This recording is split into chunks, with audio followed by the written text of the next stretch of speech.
This past year has shown us that as therapists, we need to be able to move online and do teletherapy.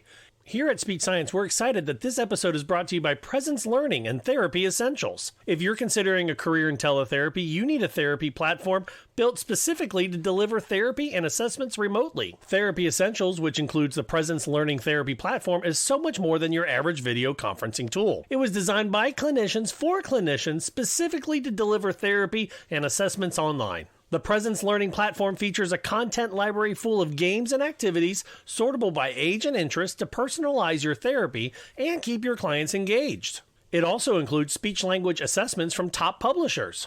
For more information and to start your free trial, visit presencelearning.com and click on our platform. We're excited at Speech Science that Presence Learning is a supporter of this episode.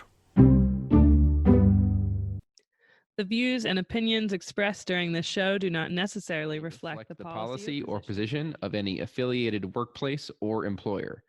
The views and opinions of this show do not constitute recommendations for therapy. Please contact a licensed SLP for individual consult on your situation. Please listen carefully. What is communication?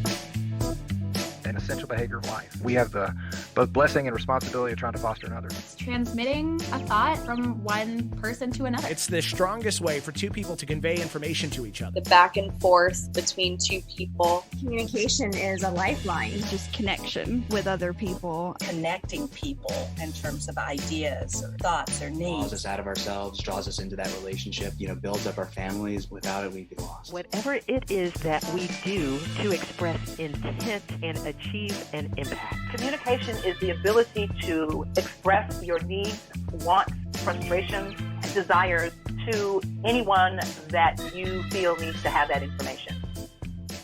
Welcome to Speech Science episode number 150. I'm Matt Hott, a school-based SLP in Ohio, who also dabbles in home healthcare with adults, dementia, and stroke rehab. Joined, as always, by Michael McLeod, the Executive Functioning Fellow in Philadelphia. There you go. Did you like that alliteration? Fellow, Executive Functioning Fellow in Philly. That's just too. The Executive Functioning Philly Fellow. There we go.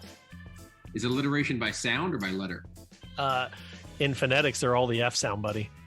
All right, fine. Tell me you don't work with Artic without telling me you don't work with Artic.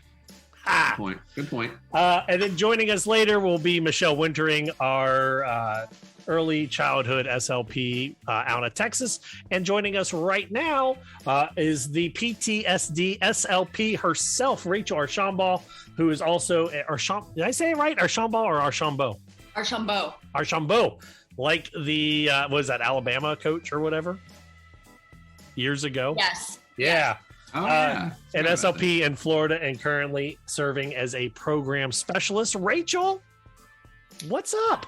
Hi, how are you? I am wonderful. How are you doing? I'm doing well. Oh, guys, we have made it to 150 episodes, and you at home are the reason for it. So we want to make sure that everything you care about is on air. So make sure you head over to our website, speechsciencepodcast.com, and you can email us speechsciencepodcast@gmail.com. We did give up the phone number, so don't try to call us or text us, but you can hit us up on the Discord, discord.speechsciencepodcast.com. On today's episode, of course, we have Presence Learning and the interview Michelle Wintering did with that. We've also got a look into our favorite apps. And as also we have our due process, the shout out, and of course, a big look at ASHA and Burnout. But first, let's dive right into those SSPOD shoutouts and due processes. This week on the SSPOD shoutout, we'll go that way, shout out.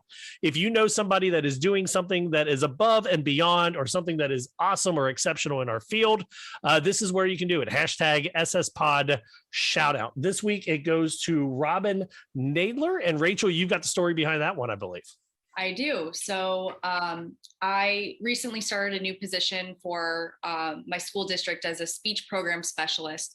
And I was at a zone meeting today, which zone meetings are just little meetings between feeder schools. So the elementary schools that feed into the middle school, which feeds into the high school. So everyone can kind of work together and problem solve. So today I was on a meeting. I met many of these SLPs for the first time. Many of them have been in their positions for a long time. And so I met this one woman today, and she is telling me about how she started in the district so many years ago. And she was talking about this elementary school in 1998. And one of the other women was like, oh, I remember when we started there together. Then the other woman was like, oh, I was there in middle school, or I was in middle school at the time that you guys were there working. And I was like, well, I beat you all. I was in elementary school at that time at that school. And the woman who I was speaking to was like, actually, I wanted to ask you about your last name because it is unusual. And she asked me if I had twin brothers. And I was like, yes. And she said, was your mom a teacher? And I said, yes. And she said, I evaluated your brothers and I did treat SLP work with them when they were in first grade at the time, kindergarten or first grade. So this was many, many years ago. And I told her, you are the reason that I became a speech pathologist, because she would come to our house and she used candy to work with my brothers in articulation. Like she would put a fruit roll up on the top of their mouths, and I'm a big sweet tooth. And I was like, I've got so many speech problems that you need to fix, lady. And I looking back on it later on in life, it's one of the reasons why I became a speech pathologist, that I wanted to make speech therapy fun like she did, to make typical kids want to go to speech. And it's something that I replicated when I was at my previous job, and something that I carry with me. And I told her that she's the reason I became a speech pathologist, and she was speechless, and she was like, this is the best day ever. That is a great story. So really, really cool story. Yeah. Way to go. First of all, you have twin brothers. I do. They're 21 months younger than me, and they are turning 28 soon. So that's so cool. I did not know that. She said she felt real old after that, and I was like, I'm so sorry, but it was a really cool, full circle moment and everything. And my twin brothers remember none of it. I asked them, they're like, nope, no memory of this. But why didn't they become SLPs? They probably were like, I'm sick of saying these sounds so many times. That is awesome. Way to go, so Robin. Cool. That's a great story. Robin is the reason we have a PTSDSLP. So that is pretty cool. I love it as a shout out. And if you have someone you want to shout out, SSPOD Shoutout, that is your hashtag on Twitter, or you can email it speechsciencepodcast@gmail.com or on the Discord. On the flip side, when things are not going right, or things are going kind of sideways, I guess you could say, that's where the SSPOD Due Process, you get to give us a question or a topic, and we kind of give our unfiltered, I guess, responses to it. And this one is coming from an email from Erica Nicole. It is just a single line, and it says, quote, how are you handling your current caseloads with the uprise in COVID cases? So, Mike, you're my barometer on how things are going, because when things were going real hairy, you were teletherapist du jour. And then when things were going really good, you're back in person. So give me the Mikeometer on how you are handling the current uprise in COVID cases in your area. I'm probably pretty much I'm pretty much fully in person now. So I go into a school twice a week. The clinic is, is in full swing. All myself and the entire staff are all fully vaccinated, fully boosted. And we try to, we clean everything. We have a really good sanitary program going. And most of the families who come sign information about their vaccination status and all of that. So I cannot go back to full-time virtual. See, and I remember there was a time where you went, quote, I'm going to find this too. Wow, I love teletherapy. I could do this all the time. I'm going to find that quote, and we're going to play it back. Check the COVID episode that I was on a while ago. I think it was that one. I think it was. I think you're right. Was that the last time you were on, Rachel? I've been on, I think, 3 times before. Yeah. Okay. But it's been, okay. Been a little while. I might have a picture of it. I take pictures. I take screenshots of every single Zoom I ever do. Do you really? Cool. I'll try to find it. I'll try to find it. I just want to have like when the pandemic started. That's cool though, like, dude. Have you ever heard of the app called like 1 second a day or something like that? Yeah. So I have that app and I use it like mostly for like the baby and everything. Right. And I thought to myself, I was like, okay, now we're doing this online thing. I'm gonna take 1 screenshot per day of my Zooms. I guarantee I can find it. It'll be hilarious. That's actually a lot of fun. I really like that. I think unfortunately, like the COVID and how we're handling our caseload is going to vary, not just from state to state, the city to city, but school building to school building. I was telling Rachel off air here in Ohio, one of the high schools are closing to send the kids home to do everything teletherapy so that the janitors and secretaries and everyone that is not an educational staff member, like an actual teacher, can go sub in early childhood or early grades. So if you're an SLP at the high school in that building, you're doing teletherapy.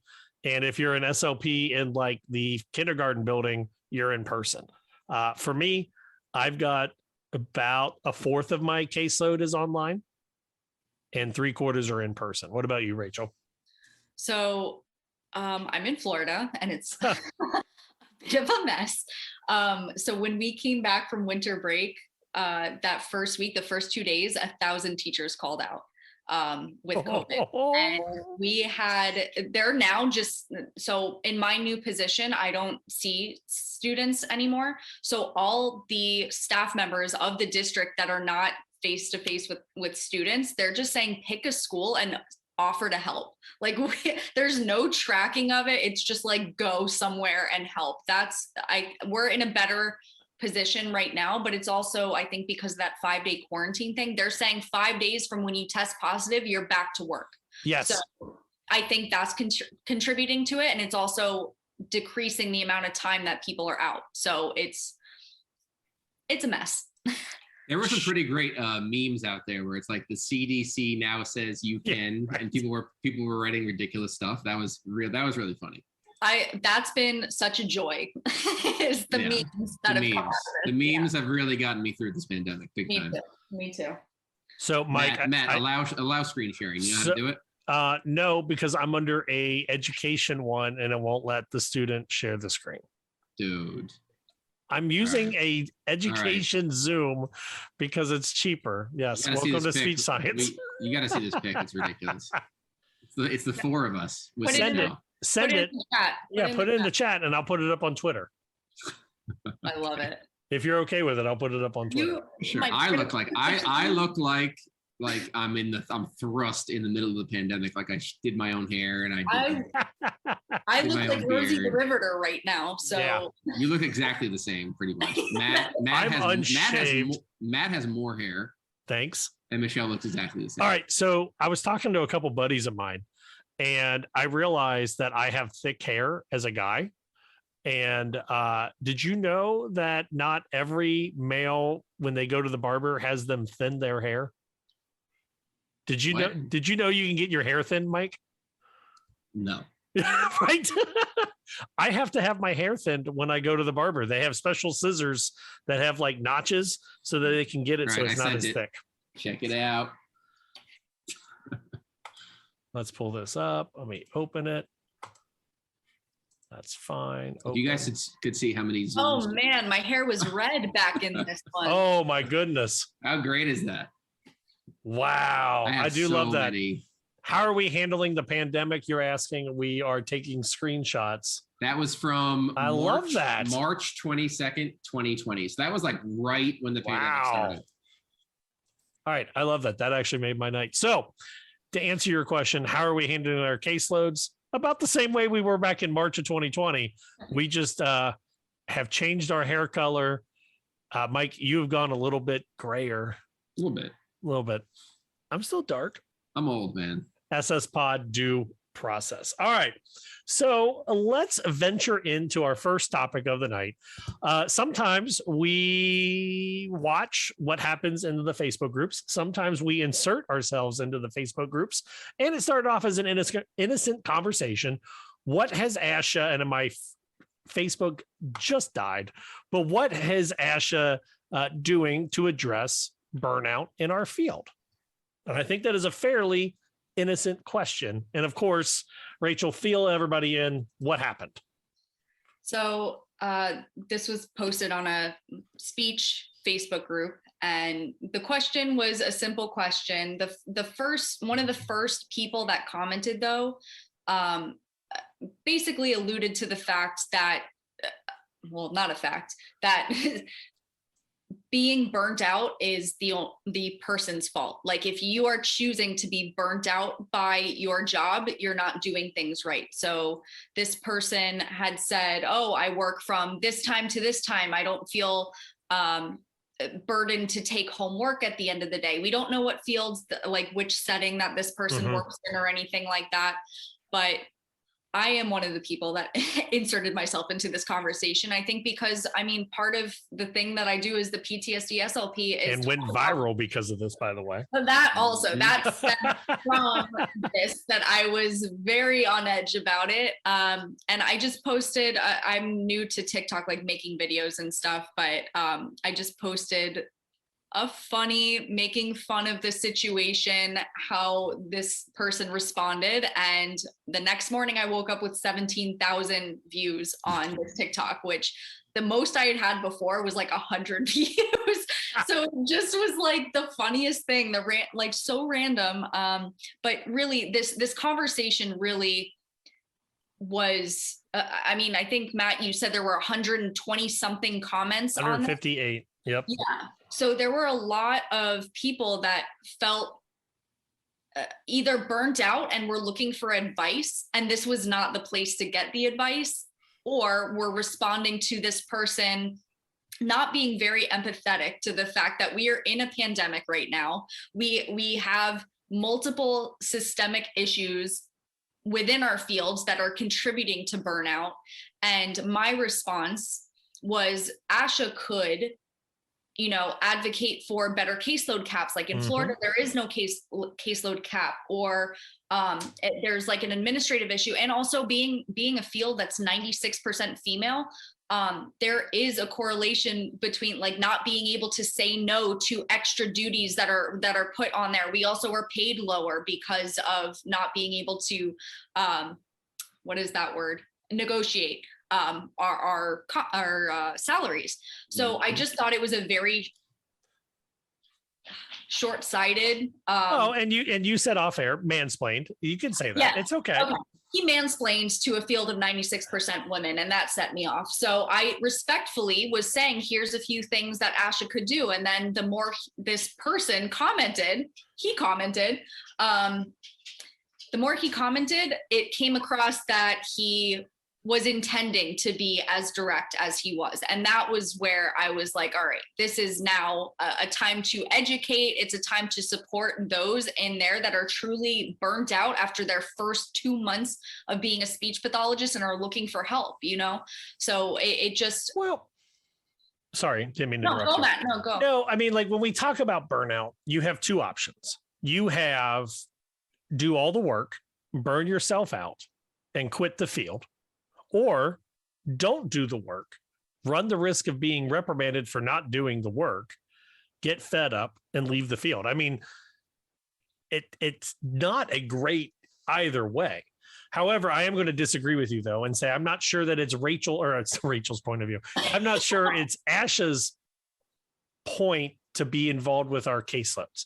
And the reason I say that is if we look at the way our government is run, we have the federal government and we have the state government. The federal government handles, negotiations with other countries, blah, blah, blah. And the state decides what the taxes are going to be on pop, gasoline, and alcohol. And that's how I look at the state associations versus ASHA. ASHA is dealing with the Congress people trying to negotiate how Medicare is going to pay for something, trying to get the internet or the state compact to, figure out what states can handle which licensures can move back and forth. That's what ASHA is involved with. Also, as well as making sure that your school in Florida is teaching the same stuff that my school in Ohio is. So that way, when I graduate, and I graduated in 2013, Rachel, what year did you graduate? My bachelor's or my grad? My grad was 2016. 16. Okay, so we were under the same ASHA requirements. Mhm. And the idea is that you and I, when we graduate, should be about even in our therapy knowledge. That's what ASHA does. Mhm. Our state association is where we discuss local caseloads. And we were talking off air, you have no caseload. Or cap. I have You no have cap. case- No no cap. caseload Oh, I cap. do have a caseload. Yeah. I'm sorry. You have no caseload cap. I have a caseload cap of 80. If we are going to blame ASHA for you having no caseload cap, we need to give ASHA credit for Ohio having a caseload cap of 80. And we both know that's not true.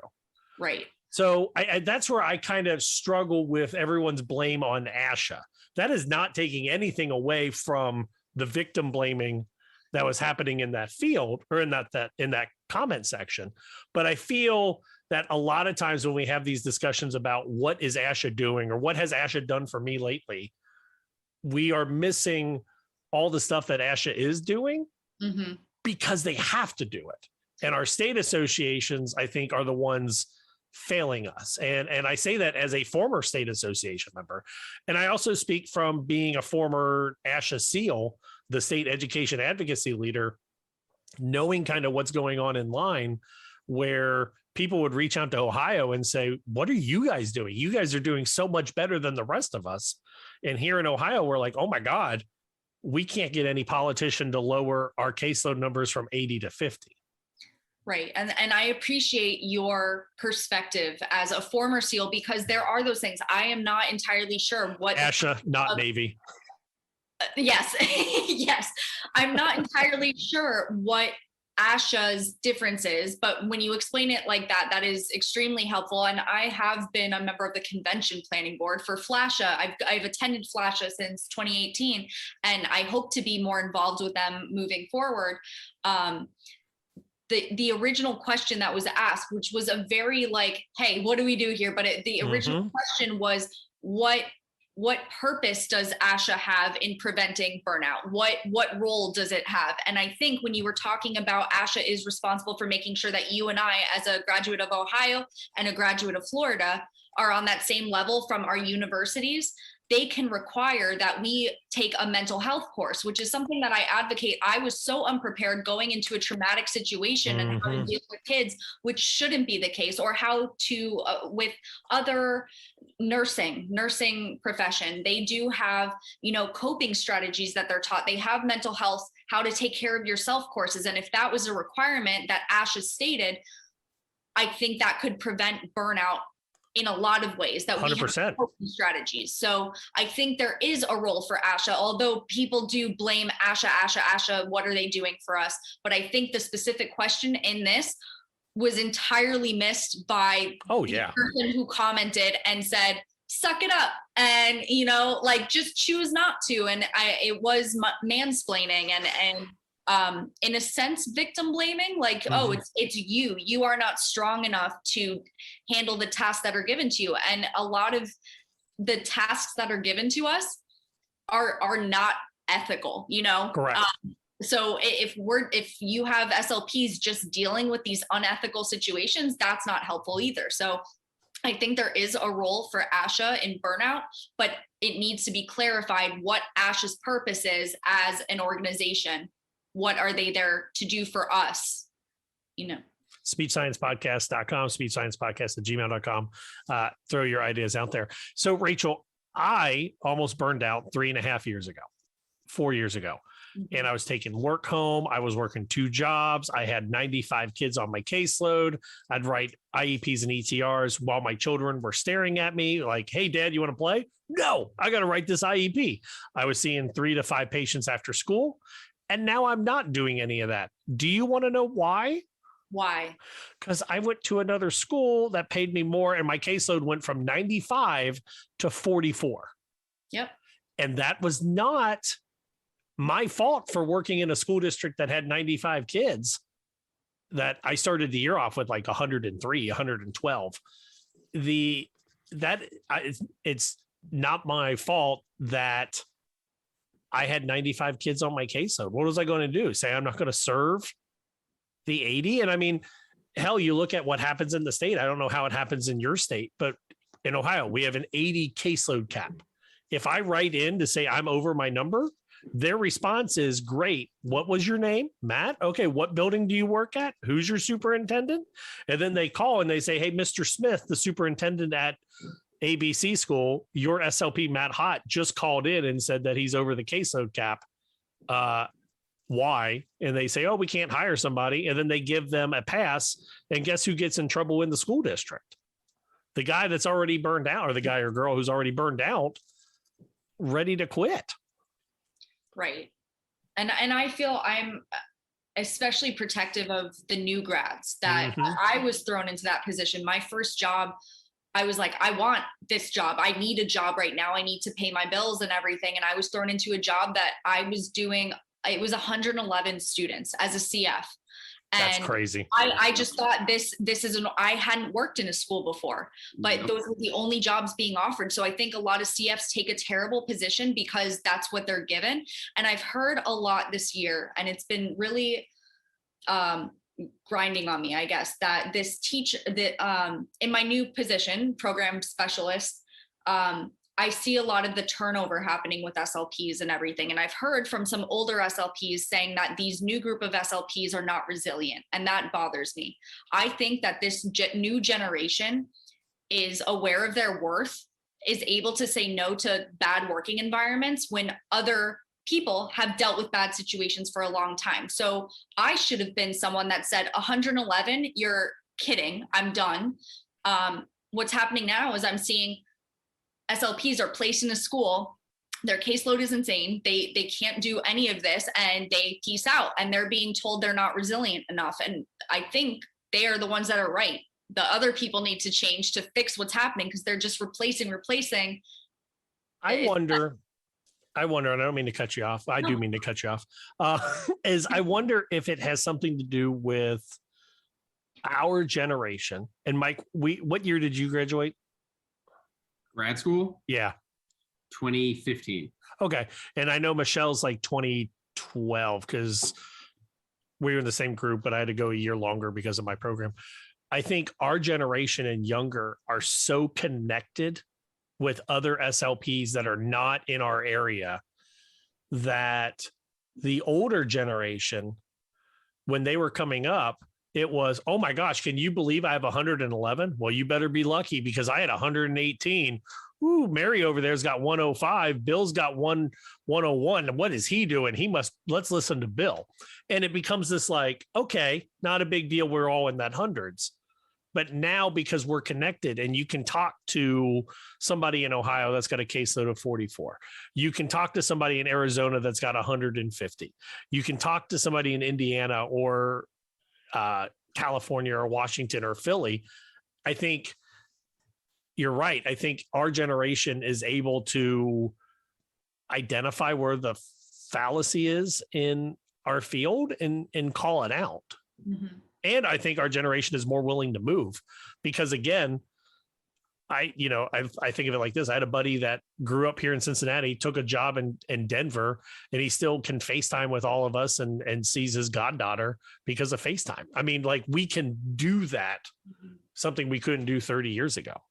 How much of it is willing to move and how much of it is having to move? Yeah, that's true too. For the appropriate position. Because, for anyone to say that new grads are not resilient enough is completely ridiculous. If they were not resilient, they wouldn't have made it through grad school. They would have made it through externships, wouldn't have made it through clinicals in grad school. The whole graduate program is built for resiliency, period. What the only problem is that when you're in grad school, you don't learn about salary, you don't learn about contracting, you don't learn about due process, you don't learn about caseload numbers, all these things. Mm-hmm. All it is all the different, academia. It's true academia. You don't learn about the real life until you're CFY. And the only thing you really learn about your CFY in grad school is, don't worry about pay, focus on supervision, find the best supervision. Let's be honest. How many CFYs out there have real good supervision? Like the majority of them are through contracting agencies where people aren't even SLPs, they're business people. And people are thrown directly in there, and these are CFYs with lower pay, so they're given more and more kids, more and more responsibilities. My CFY, I remember it almost drove me from the field completely. It was ridiculous, the amount of driving I was doing, just the productivity requirements, everything. It's insane. But to say that it's a reflection of the new graduates, that's insane. Like you need to take a look at the field we're going into and not pointing fingers at the actual people. See, and I had a complete opposite moment during my CFY, because I had a very strong, opinionated, iron-willed supervisor who refused to let me get walked all over in meetings. So, I mean, she was tough as nails, and Kathy, I love her for it. But like, are you guys still there? We're here. Okay. Yeah, we're here, dude. My internet connection just said I went offline and it was restored. But no, Kathy was strong-willed and iron tough, where I would have to turn in my work to her early, and then she would fine-tooth comb it to make sure everything was right. And then when we would go to a meeting and my special ed supervisor would be like, no, that's not enough minutes, Kathy would be right there to defend me and say, no, that is the appropriate amount of minutes. Matt is the communication expert. He's the one that works with the student. Right. And I think just an opposite view of the CFY for a moment. And I think that's rare. I think yeah, it is. I think it's rare to have a supervisor like that. I think that more often than not, we have what Mike is saying, that it's not, that good quality of it, and you really start to learn in your CFY. But that whole resilience thing, I think, is a new way of saying spoiled, because I hear the same SLPs in a district, that they are dealing with the same issues, that they complain about, that they verbalize the same issues, but because this person left, they say that they have no resilience. So it's one person sitting and dealing with it, and then the other person is saying this is not acceptable to me, and is leaving, and they're the ones being penalized for it. So I think that we've all, experienced burnout. I wish that wasn't the case. I think burnout is set to us because of the systems in place that are not being fixed. I think that when we fix a lot of these issues, burnout will become a lot less. But as a national critical shortage area, I think we're going to be having a lot of burnout for a long time. Yep. Absolutely. This is a good time to also pitch Angie Merced, the SLP Burnout Coach.com. I love her stuff on there as well as her Facebook stuff.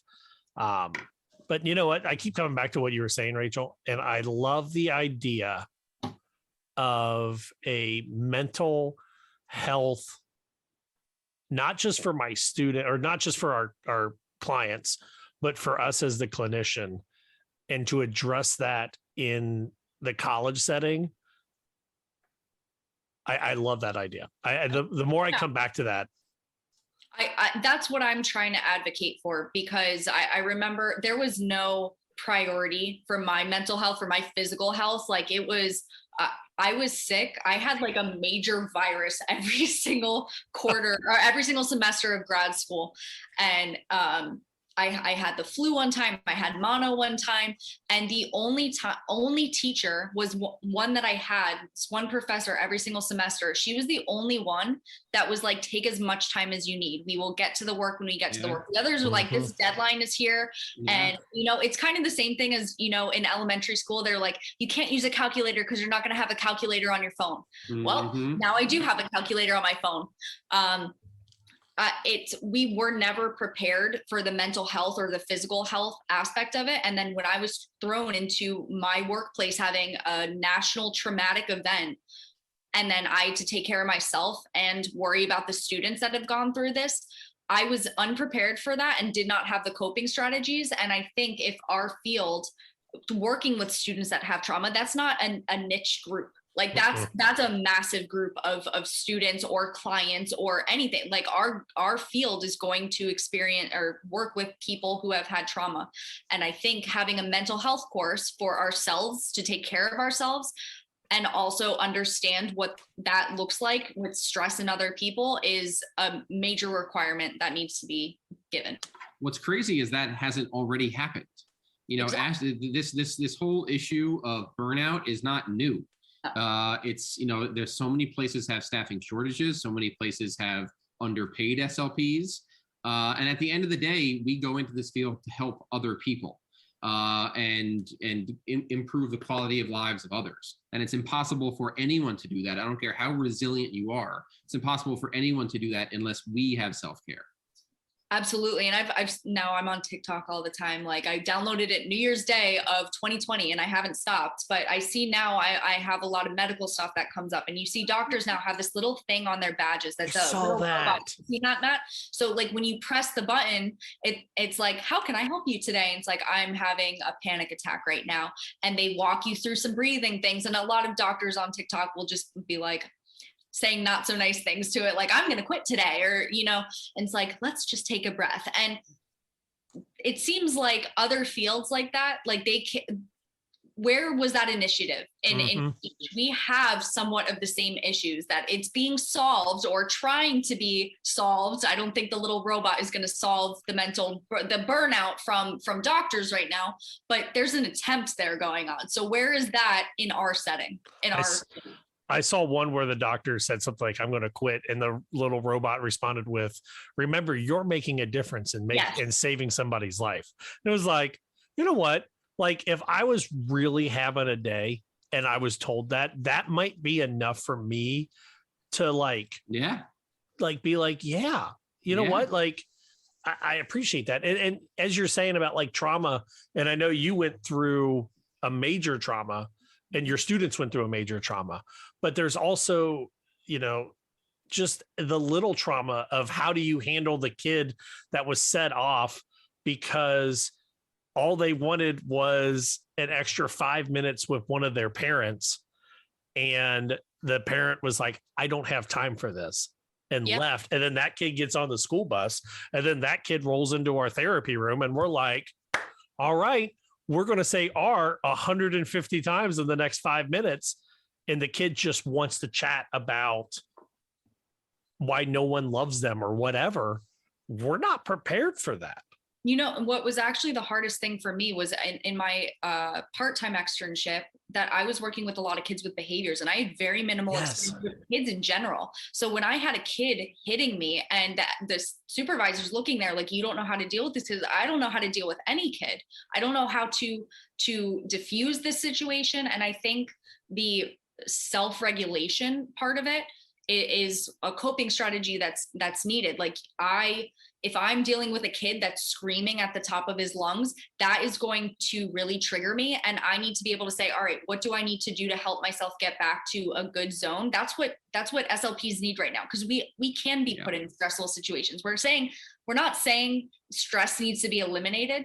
Like stress motivates us to do things, but we're saying that this is compassion fatigue. This is moral injury. This is a lot of different aspects contributing to this. And there are areas that we can work on. So closing thought, it is your own fault for burnout. Yes. And you should become better at it. Is that what you're telling us? Absolutely. That is exactly what I'm saying, Matt. Man, RIP to that guy. Oh my goodness. SpeechSciencePodcast.com. Email us your thoughts on burnout, or what do you think? What is ASHA's role in burnout? SpeechSciencePodcast@gmail.com. If you don't agree with me, don't agree with Mike, or don't agree with Rachel, let us know. It's okay. We won't mock you on air. That's actually a good thought. I'll do some coping strategies. Do some coping strategies. What are you doing at home? SpeechSciencePodcast.com, SpeechSciencePodcast@gmail.com. Let us know how that affects you. And Michelle, leading into the interview for this week with Presence Learning, we talk about telepractice. We have the giveaway, so make sure you're over at giveaway.speechsciencepodcast.com. Enter your name and email address, and that will go, I believe, for 45 days or about 6 weeks. So the end of February, I believe, is that timeline. So yeah, February 28th is when we will shut down that and draw a winner. But there is an article in the ASHA Leader talking about your favorite apps you can use in practice. And we'll have the link. They talk about Newsomatic, Jeopardy Labs, Flippity, Chatterpix, Old McDonald, a couple others. but I wanted to know what your guys' go-to apps right now are in therapy. And I will start because I have two that are still my favorites. Number one is the EYHEAR, EYEHEAR. And I talked about it before on the show. It's real-time closed captioning on your phone or iPad. I love it for some of our kids that need to be able to read and hear at the same time. And the second one I just recently picked up and started using. Are you guys following on TikTok and Twitter this new game called Wordle? Nope. Oh, why have I heard of this, Matt? It is, you are given 6 attempts to guess a 5-letter vocabulary word. There are no guesses. Has it been around for a while? It's been around for a while, but now it's made its gains. But I'm using it in group therapy for vocabulary acquisition, but it's also problem solving because it lets them know if the letter's in the word, but they have to figure out where in the word is the letter. And sometimes they have all the letters, but they're all in the wrong position. And then we also talked vocabulary exploration using the new word. It's pretty fun. I use that. Like Boggle. Yeah, very similar to Boggle. Very similar to Boggle. I love the game Boggle. What about Boggle's great? What about you guys? What is an app or two that you are using in your therapy? I've got one for you. Okay. Well, I have two. They're a pretty. There's a free version, but there's also a very minimal cost version, and it's just called Soundbox and Lightbox. Oh, I love Lightbox. Okay. And it shows up once you download it. It's cause and effect sensory sound box. You touch the screen and different things happen. I like it for early cause and effect. I like it for early AAC skills. And once they learn to navigate that, you can select different things. So it might have planes and make jet sounds. It might have leaves falling across the screen, and it makes the sound of leaves. And me having worked with people who are low vision or blind, it also connects the sound with that touch, so they can have different sounds, not just the same sound every time if you're working on touch. Ooh, that's fun. And response. So those ones. And then if you are someone or even a parent who is interested in using actual ASL signs, not just some of the baby signs that are thrown around, which is fine in certain cases when you need to communicate and there's home signs and all that. But being that I've worked with so many people in the deaf community, I like to make sure I'm using ASL signs. And this is totally free. It is called Spread the Sign. It has an orange background with black writing. Spread the Sign is the app, and it is an online video sign dictionary. Very cool. You can just type in what you want to see as a sign, and instead of seeing those wonky series of 3 pictures to try to show you how to move your hands and face for a certain sign, you get to see a video clip of someone producing that sign, so you could see their facial expression, you can see their hand movement and positioning. Just make sure that you click on the American flag so that you have American Sign Language and not good call, like French Sign Language or German Sign Language. Mike, what about you? What are a couple apps that are piquing your interest as of late? I like to keep it pretty simple. I like to use Google Docs. So we like to keep it pretty simple with the docs. I use that to, create like collaborative docs with myself, the student, and the family. Sometimes some Google Sheets to kind of keep track of things. Love using YouTube every now and then. And that's really it. We try to kind of stay away from tech in my sessions. Makes sense. And I like the idea of the Google Docs or the shared documents between the parents and the student and yourself. I mean, it makes it easy to kind of track changes as well. We've been using some YouTube as well in my therapy sessions, but we've moved away from that recently. YouTube is definitely where it's at. Variety is the spice of life, right, y'all? Yeah. All right, Michelle, on the other side of the break, we are going to hear from the Informed SLP and then give us a preview about the interview with, was it Karen? Kristin. Yeah, I kind of thought I already did, but... well, I mean, reform us. That was 35, 40 minutes ago. Okay. The interview you are about to listen to, I had the opportunity to sit down with Kristin Martinez from a company called Presence Learning. You may have come across their teletherapy platform. They have been in the schools doing teletherapy long before that was really a popular thing, 20 plus years doing remote therapy. And so they've seen all the changes in technology. And I had the opportunity to sit down and talk to her about the pandemic and teletherapy and presence learning, and how they also were able to open their platform to a wider audience with the pandemic. And also they've extended their platform to individuals now. And they've offered an awesome opportunity that one of our listeners can get 1 year free of access to their individual therapist platform. And it has everything from standardized assessments already online in that platform to use for teletherapy, and all of their therapy resources that they've developed over the years. Wonderful. That'll be right after the Informed SLP. You're listening to Speech Science.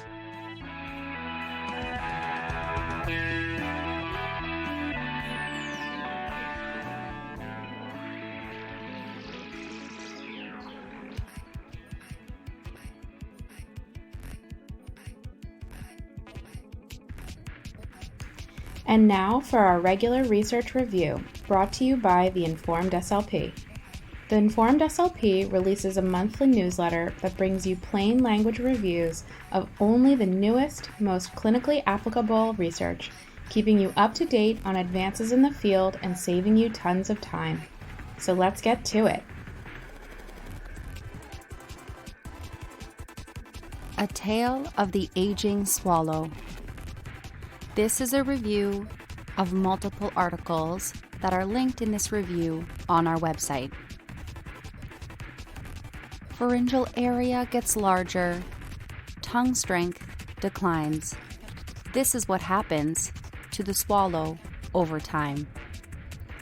Mankopi et al. Compared older and younger healthy participants without dysphagia, swallowing thin liquids via video fluoroscopy, and found that many swallowing parameters change as we age, including longer swallow reaction time, longer laryngeal vestibule closure duration, longer UES opening duration, wider UES maximum diameter, larger pharyngeal area at maximum constriction, and larger pharyngeal area at rest.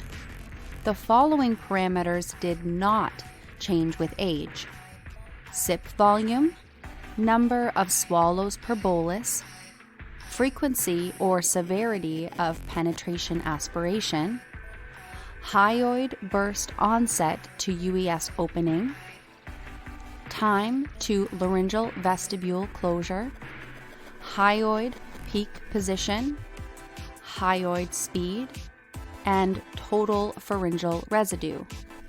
The authors note that some of these findings, for example, longer and wider UES opening and longer laryngeal vestibule closure, are opposite to what we might see in individuals with dysphagia, suggesting that normal aging of the swallow involves a lot of compensations to preserve function.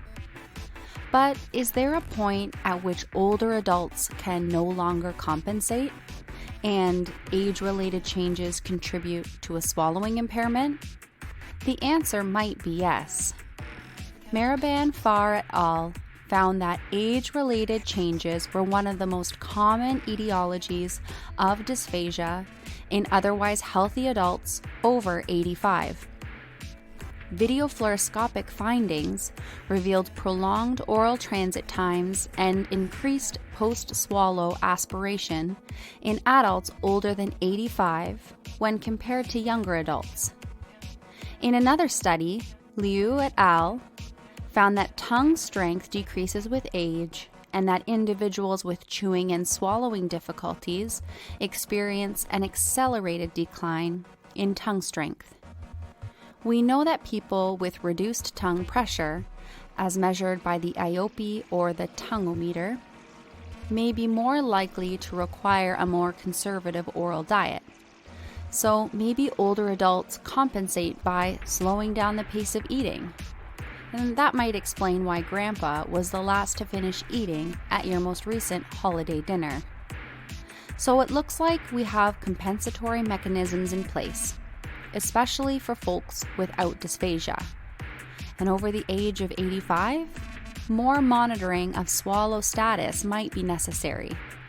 Important because the population of 90 plus is on the rise. Thanks for listening to this review. If you're interested in more, come visit us at www.theinformedslp.com. Tell us how you put the research into practice, or find us on Instagram, Facebook, or Twitter at theinformedslp.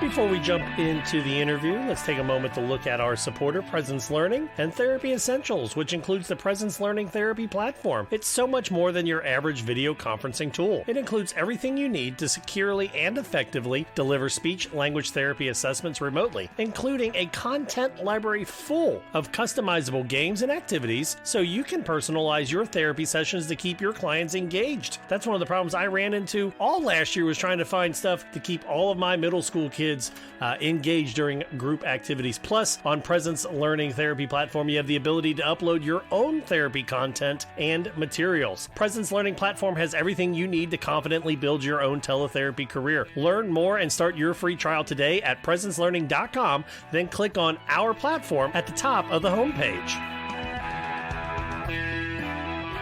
Hello and welcome back to the Speech Science Podcast. This is one of your hosts, Michelle Wintering, and I have the pleasure of sitting down today with Kristin Martinez from Presence Learning. She is the clinical director and an SLP herself. Hi, Kristin. Hi, Michelle. Nice to talk with you again. Yeah, and I will have you intro yourself a little bit more in just a minute. But for those listening, if you've been listening for a while, Kristin was here teaching us all about teletherapy back in the episodes aired in November of 2019. We did a 3-part mini interview series. So if you want to glance back at those or take a listen, that's episode 96, 97, and 98, which has been a while. So that was 2 years ago on the calendar, and we just recorded, I believe, episode 147. And this will air in a couple months, I believe. But I'm so excited to have Kristin back. When I interviewed her back in 2019, I know I was a bit skeptical still at that time of telehealth and teletherapy and if it could really be on par with in-person. And she convinced me of so many resources and Presence Learning's platform and other platforms that are available to make that a really valuable resource. And so I look forward to hearing more from her today, because now we've all had March 2020 and on, where the world moved virtual, and Presence Learning was already kind of leading the way with teletherapy. So Kristin, if you can introduce yourself to our listeners. You bet, Michelle. Thank you. So yes, a lot's happened since we last spoke. But yeah, in way of just giving everyone a little bit of background who may not be familiar with Presence Learning, we are a teletherapy company. So long before March 2020, we actually started in 2009. And so we have been, as a company, providing direct therapy services in the K-12 setting. So really specifically school-based, even as early as early intervention, however. So K-12, but very young ones as well. And we provide speech language services, occupational therapy, school psychology, evaluations, direct therapy services. So really the full scope of work for related service providers in the schools. And as you said, I am an SLP. I am in my 21st year now as an SLP, which is hitting me a little bit hard because I was pregnant with my first daughter right at the end of grad school, and she's turning 21 in a week. So I'm a little... You can track your career based on her age. Yeah, so spinning a little bit about that doesn't quite seem possible. But so I spent the first, decade or more here in my local school district, here where I am in Colorado, and then some private practice. So doing some of both, really had a great district, great location, but really by kind of chance ended up contracting with Presence Learning way back in 2013. So I was taking a little bit of a break from my district position to support some family needs at the time. And I did not have any idea what teletherapy was in 2013, didn't know anybody doing teletherapy, but they called and were needing somebody to just do a short-term small assignment here in Colorado. So I thought I'd try it. Why not? 10 hours a week, see what it was about. And I truly, after a month, maybe not even that long, realized I was changing the direction of how I wanted to work as an SLP. So I really loved providing teletherapy services, saw the effectiveness, how engaged my students were. And it was just a really great fit for me personally, and allowed me to bring a little bit more balance into my life. So here we are, however many years later, 9 years later, I think, and I obviously am still here. So yes, I am. I now have the, really the great privilege of acting as clinical director for Presence Learning. So I get to do a lot of different things in support of school districts and SLPs, and really a lot of the outreach, spreading the word, meeting with other professionals, really trying to expand knowledge, awareness, and really, ultimately the purpose of teletherapy is to increase access and equity for students, for clients. It brings, those of us who are certified, qualified, experienced clinicians to people where geographically they may not have access, or they may not have enough access to the help they need, the services they need. So it's really been a great opportunity for me to see where we are as a country across the United States in school districts, where we know there's such a shortage of services, and to be involved in addressing that in some way has been really exciting. I'm just amazed, because I think of, if you started this in 2013, just the changes in technology, which I know we touched on a couple of years ago when I interviewed with you, but how teletherapy has grown and how technology has helped that. So what are the big changes you've seen in the COVID world? Because obviously that has impacted your job and teletherapy. Yeah, absolutely. So, big picture, obviously the biggest change is that most everyone who was involved in providing therapy services, either in the schools or in private settings, became a teletherapist, like it or not, for starting in March 2020 and over since that time. I think some people were really ready and, open and excited to try something new. Others were feeling terribly stressed and feeling like they were, being pushed to do something, or didn't have any options, and didn't have the resources, didn't have training, didn't have the support. So, it was, I think, I was involved with Speech Therapy PD did a teletherapy boot camp that March. And I was involved in providing some of the training for that. And I think they had 30,000 registrants. It was incredible, just SLPs. Yes, it was. So there was, I think, a lot of anxiety that was happening at that time. And really people just, not only did they suddenly have to maybe get over any concerns they would have about, does this even work? But then how do I actually do this? What are the steps? How, sort of just all of those logistical pieces. So the fact that everyone, for the most part, has had some degree of experience with that in the past 18 months has definitely changed the landscape for teletherapy, because I think we've moved away from, I believe, just people saying, well, this can't possibly work at all, and really being kind of oppositional to it. In my early days with Presence Learning, we definitely came across that a lot, where there was kind of a lot of skepticism and just really pushing, and which is fine. That was part of the process of educating and showing people how it works. But now I think everyone has seen at least that, yes, it's possible.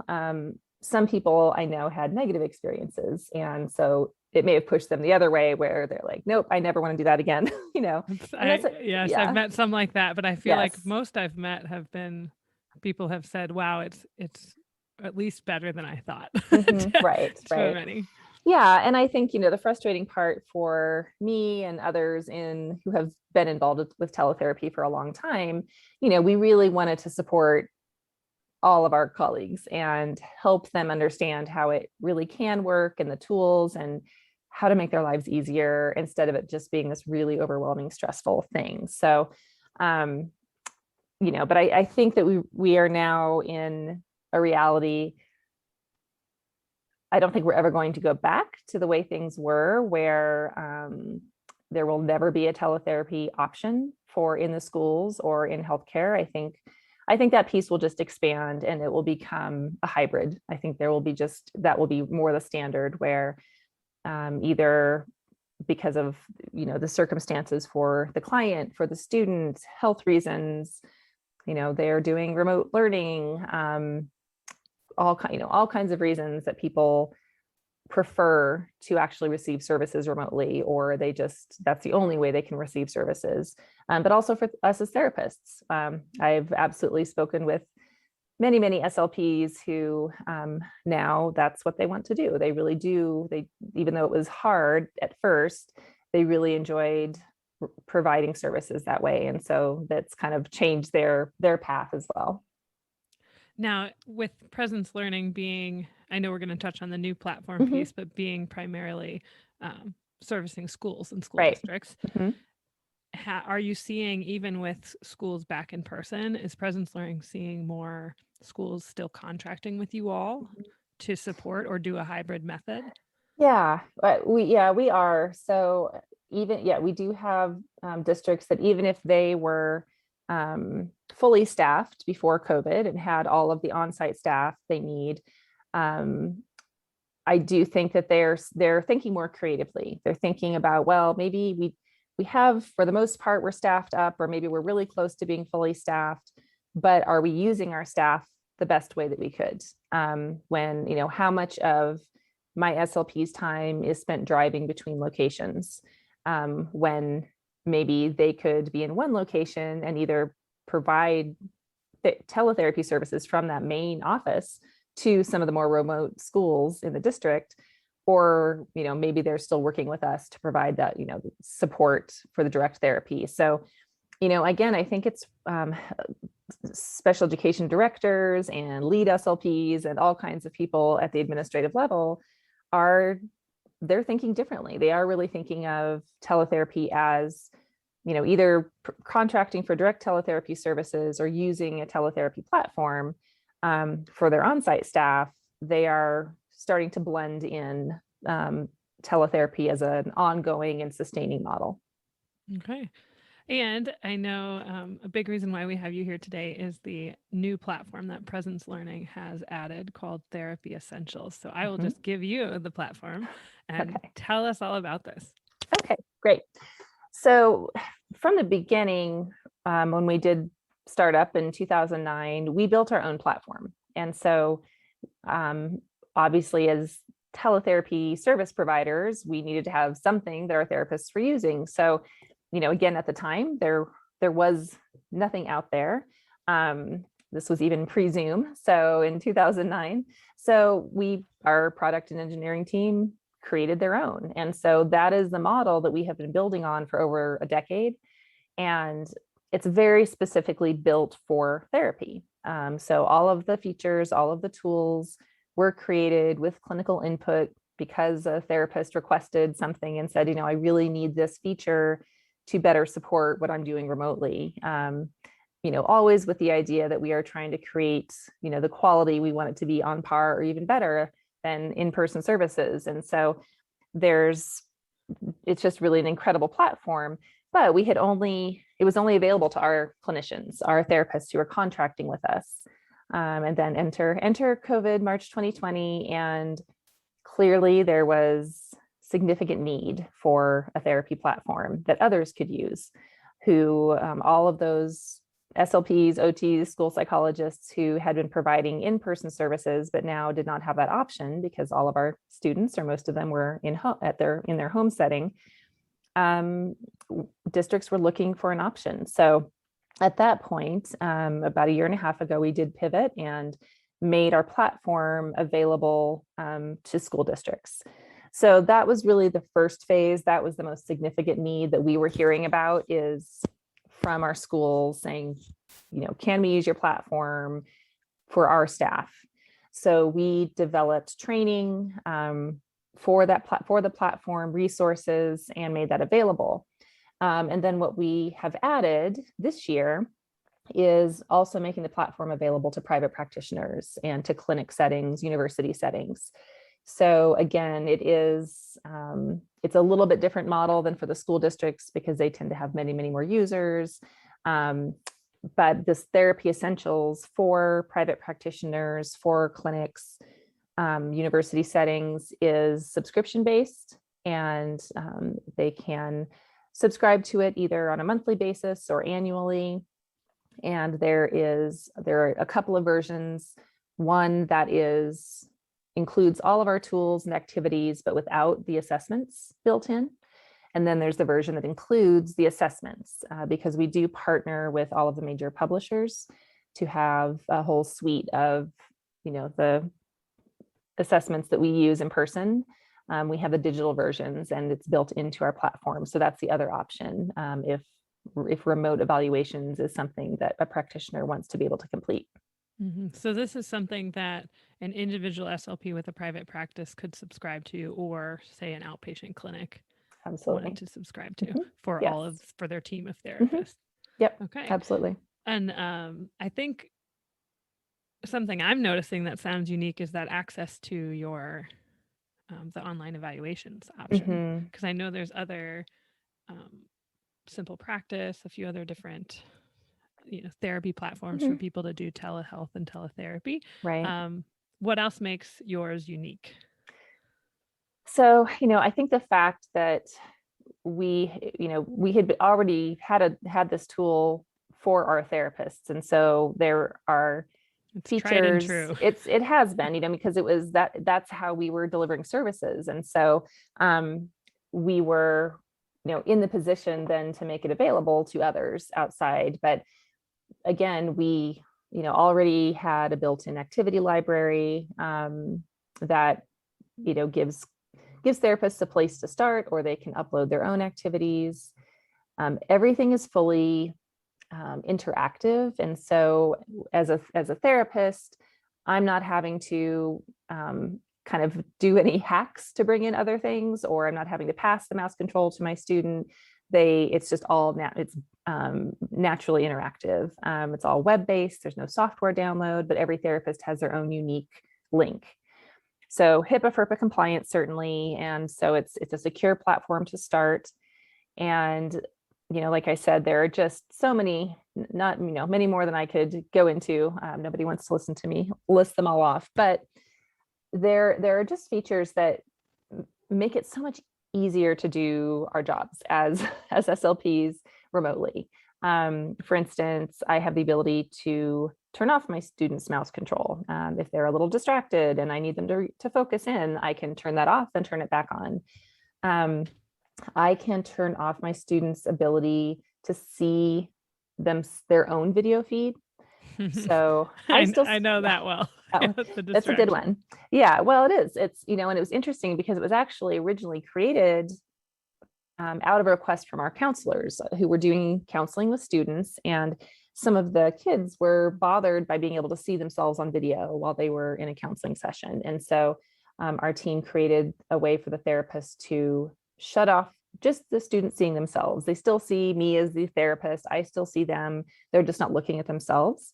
And it turns out that has other benefits for some behavior management. Again, if you've got some squirrely little second graders who are, think it's funny to make faces in the camera and try to make each other laugh, I can shut that down for a bit until they're ready to gather, come back and focus.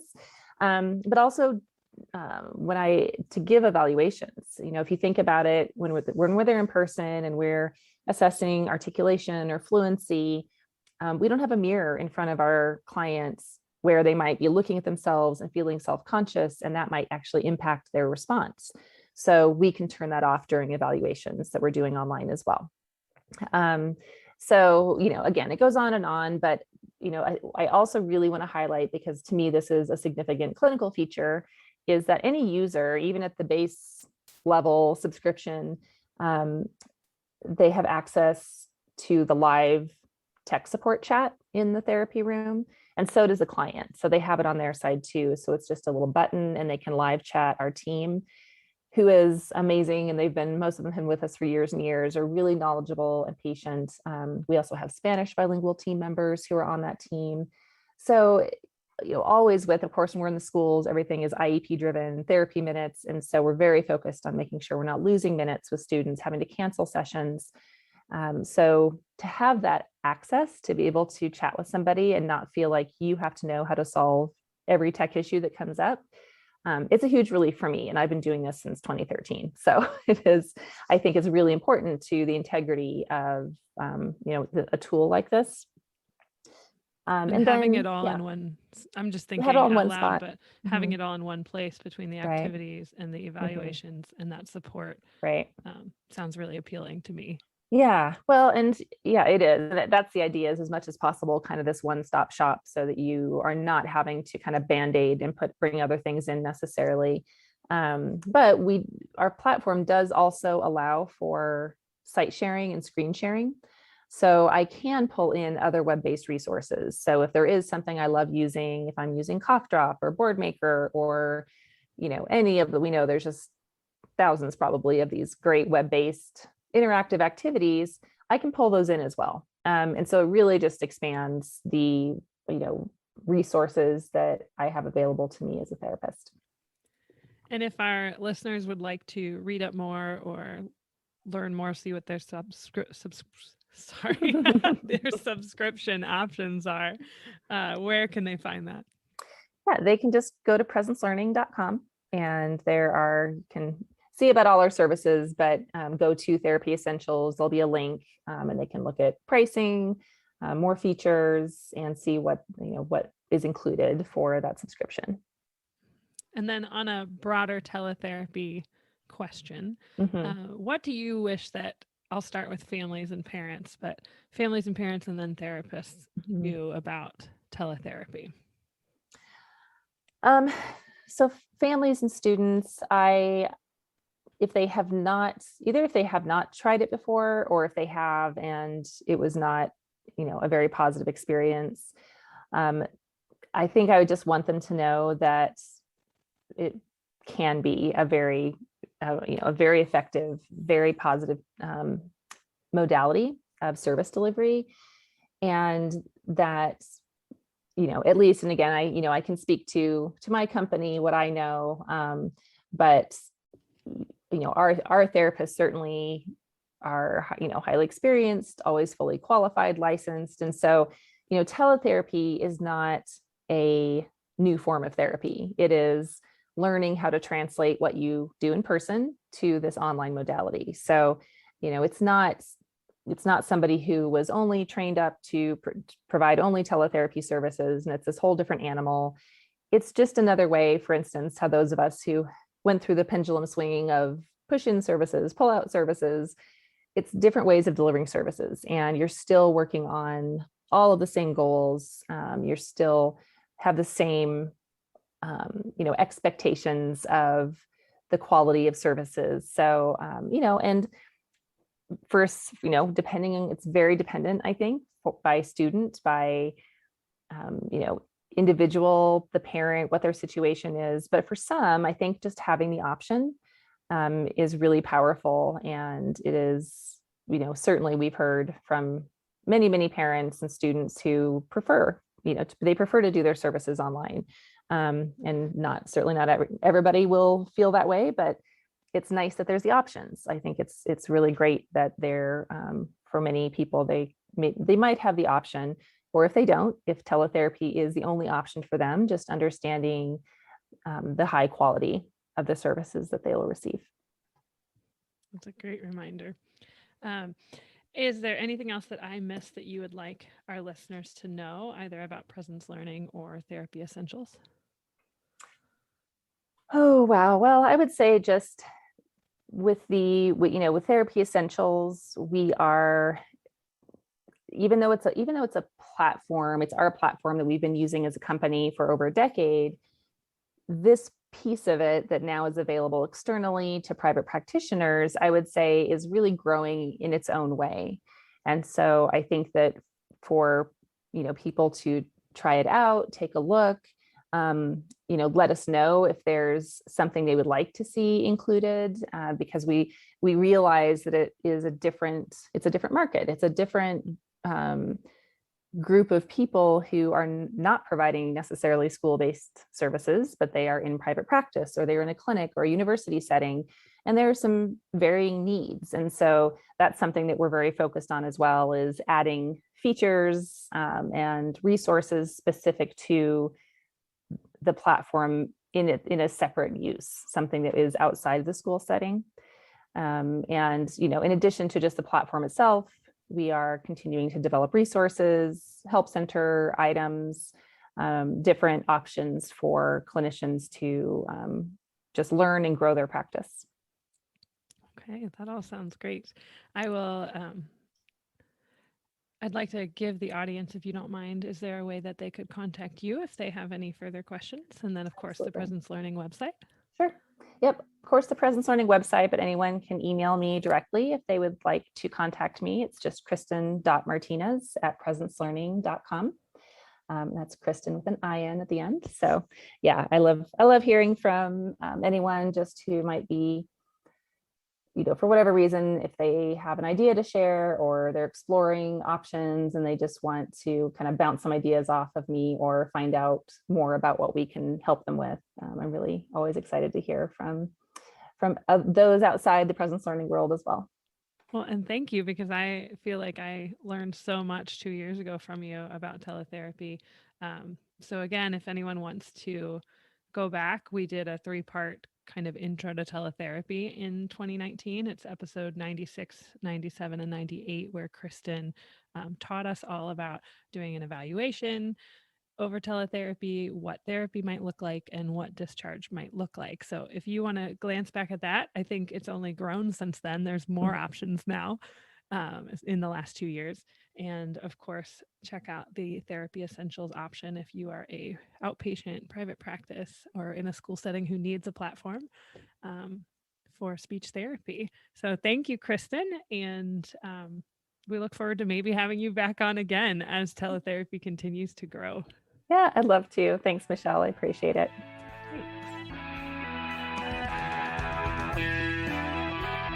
Welcome back to Speech Science, episode number 150.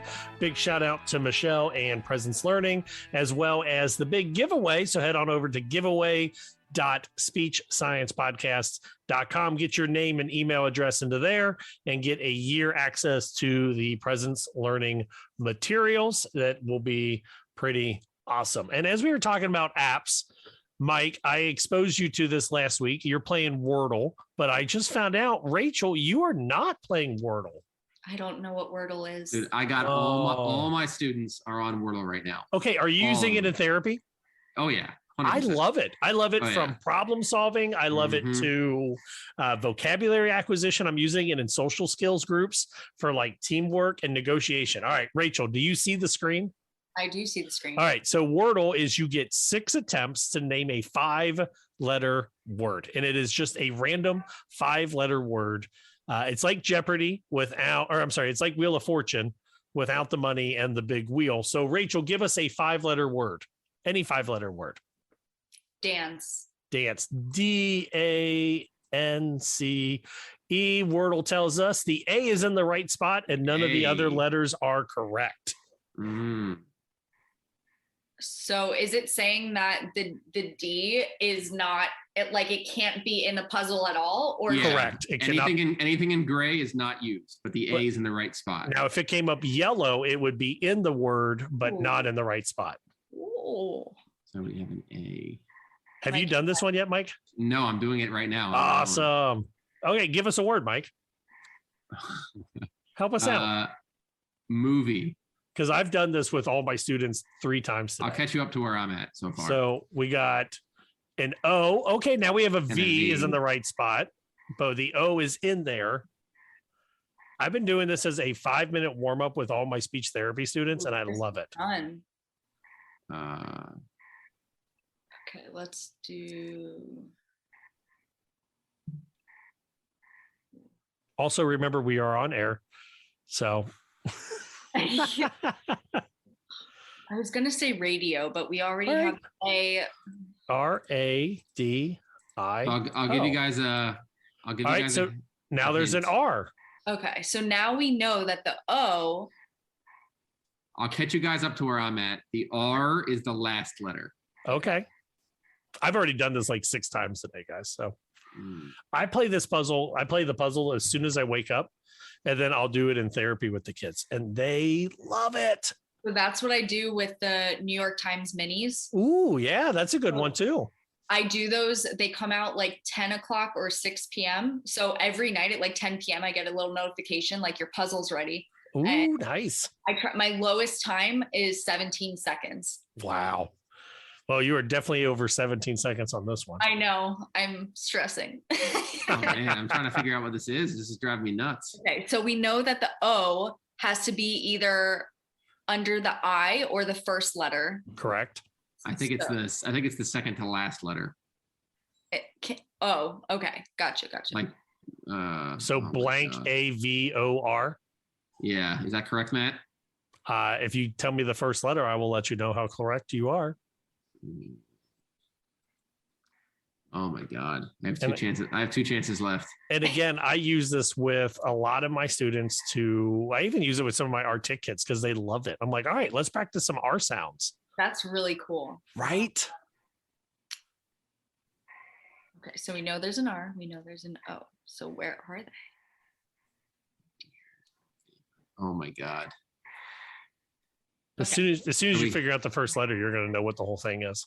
I know. So we have an A in the right place. We have a V in the right place. And then it's something AV something R. Well, we already know it's an O. Either the O is in the beginning or the O is at the end. So how many words? This is what I would do with my kids. How many words do you know that start with OAV? None. How many words do you know that end in VOR? Few. All right, so start going through them. Use what we got. Is it a Q? Is it quaver, waver, taver, yaver, pavor, savor? Savor. All right, we'll try it. SAVOR is not correct. He led us on. However, you now got it in green, AVOR. Favor, F. There it is. Damn, she got it. So I was staring at that forever. But yeah, so I do this. This has been my warm up in therapy. If I have a 30-minute therapy session, I'll do the first, minute or two is like to get to know each other. Like, how was your week? And then the next 6 to 8 minutes, we do Wordle. And then it's a 5 or 10 minute instruction, and then a 5 or 10 minute, trying of the new skill. So. The kids love it. The kids are really addicted to it. Really like that. Yeah, a lot of fun. I think it's from the UK, right? Yeah, it is powerlanguage.co.uk/Wordle. Cool. So Rachel, now you got to do it every day. I got our OT, Miss Raina, doing it as well, and now her and I will send each other how many times we did it. My wife is doing it. I love it. I love this puzzle thing. It's all in the New York Times. All right. So this part of the show is where it's the ASHA spotlight. And after we threw ASHA under the bus at the beginning of the show, we like to at least look at something ASHA is doing, because it's very easy to say what they're not doing. And this week, it is the nominations and elections process. It is it opened up January 11th, and it's a call for nominations for ASHA's board of directors. Cool. So nice. The positions that are open for this smoke. Oh wait, no, that's not who's open. But nope. Okay, so please refer to the board of directions election cycle. All right, 22. Here's who's open for elections. Here's who they're accepting nominations for. President-elect, VP for Academic Affairs and Audiology, VP for Finance, VP for Standards and Ethics and Speech Language Pathology, VP for Planning, Rachel, that sounds like you, Miss Flasha, and a board member at large in Speech Language Pathology, a one-time 2-year term. So the link will be below in the show notes for that. So that is our ASHA Spotlight. So let us wrap up this baby. Let's put the bow on the package and let's talk about what we are doing this week, not therapy related. Speaking of burnout, let's look at the things that are not burning us out. Mike, Rachel, I want you to think about what you are doing this week, and then I'll ask you about it. What I am doing this week that is not therapy related is I am spending, as we record this is MLK weekend, and I will be coaching in a tournament all day Saturday, coaching in a tournament all day Sunday, and then coaching in a tournament all day Monday. And somewhere in between there, my sons and wife and daughter and I are going to be watching the new Book of Boba Fett and the Eternals movie. So, is this bowling? Yes, it's bowling. I have to drive a lot of bowling, dude. I have and the Bengals. Get this. The Bengals Bengals are an awesome team. Did we talk about this last week? Yeah, we did. The Bengals are in the playoffs. I'm all about the Bengals. I will be coaching in a bowling tournament during the playoff game.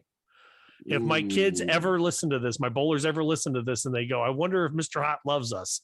They're going to win too. I hope my boys win. Also, the Bengals should win too, but Joe Burrow's the man. All right. So what are you guys doing this week that is not therapy related? Rachel, you go first. Okay, fine. So I've stayed away from TV recently, and now I'm stuck watching Love Island UK season 1, which is literally 35 hours. So I'm at episode 22 right now. And it's just like a mindless reality show, which I don't usually like, but it's just the way that I'm decompressing right now. And I might take my dog to the dog bar near my house. So it's a park that he has a membership. He's my dog child. That he's able to go, and I like it because it's a park that's open late and there's always somewhere there. So if I go by myself, I know that someone's watching the area, making sure I'm safe and everything. And Dougie gets to run around and sniff things. And hi, Dougie, he's in the back sleeping. So my question is, while you're watching Love Island, what did you think of Jamie Tart? I love Jamie Tart. Are you a Ted Lasso person? I'm a big Ted Lasso. Okay. I was hoping you would get that. I told everyone about it, and I have not met anyone that I'm not a soccer fan, and it's not a show about soccer. It's about the team, and I love it, but I do like Roy much better. Mike, do you have any idea what we're talking about? I know. I've not seen Ted Lasso. Okay. I know about it. I don't know the first show you guys are talking about. Well, Love Island, it's like some goofy romance. It's like a combination. Bachelor. Yeah, it's between like Big Brother and The Bachelor. It's or Bachelor in Paradise, I would say. But Jamie Tart was this like hot soccer player who was on a fake version of Love Island. And when you were like, I love Jamie, I was like, oh my God, did you just like make something up? And then you're like, so yeah. Love Ted Lasso. I highly recommend it, Mike, for just like a nice, easy, they're like 30-minute episodes, very quick, very just happy. A lot of my friends like it. Good show. Happy is a good way to put it. It is very happy. It is. All right, Mike. Dealing with like tough issues. Still a happy show. Okay. Mike, what are you doing this week? I'm thinking I'm gonna get out there and play some cold weather golf, maybe. Ooh. Thinking about that. It's been a while since golf season's been over, but you got to get back out there, man. Did you see little Tiger Woods Jr.? I did. That was impressive stuff. I'm 36. He's way better than how me. old are you guys? 34. 29. Okay. So Mike, you and I are about the same age. Rachel, you're a little bit young. I remember being like 10 years old and watching Tiger Woods like when he started. And when I was watching his kid the other day, I was like, oh my God, that is I remember that swagger. I remember that swing. Ugh. So good. He's so good. Got the chills. Watch. Have you seen the side-by-sides? Yes. Yeah. Crazy. It's amazing. They have Crazy. the same walk, the same swing, the same like superstitions. You know, it's incredible. I come from a golf family. So. Oh, okay, good. Yeah. So I'm hot and cold on Tiger a little bit. Not gonna lie. I'm not gonna be one of those big guys. You know, I'm not gonna forget everything. You know. I mean, this is.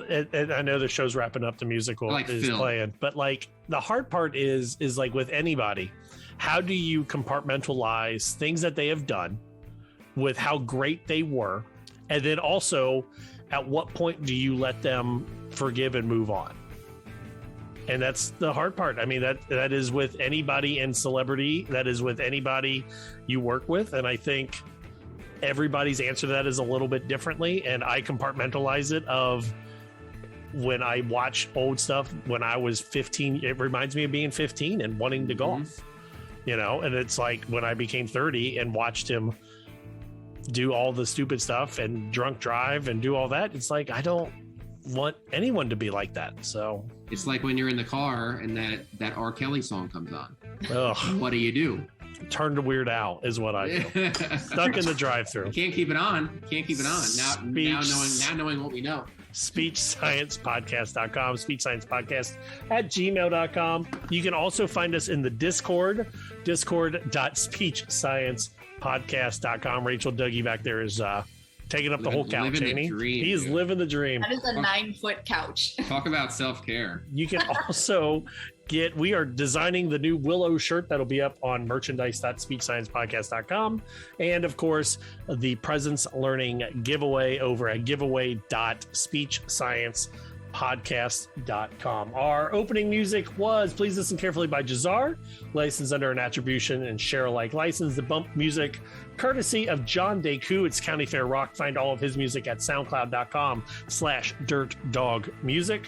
The Informed SLP was At the Count by Broke for Free, and the closing music playing right now, it's The Slow Burn by Kevin MacLeod. They're both licensed under a Creative Commons attribution license. In the immortal words of Janice Wright, always be a willow. The oak looks strong, but it will break under the slightest bit of pressure.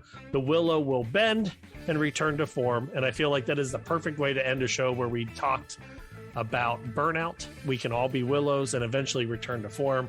For fellow willows, Michelle Wintering, who's not here, Michael McLeod, and Rachel Archaumbault, I'm Matt Hott. Until next week, so long, everybody. Great job, Matt. Bringing us home. I love the ending.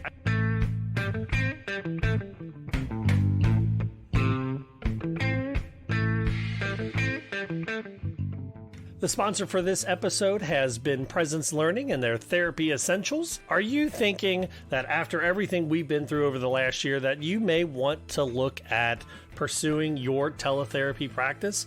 Well, are you ready to future-proof your career and get it up and running today? Check out Therapy Essentials by Presence Learning. You can get all of their content and materials, access to assessments online. For more information and to start your free trial, go to presencelearning.com. That's presencelearning.com and click on our platform at the top of the homepage.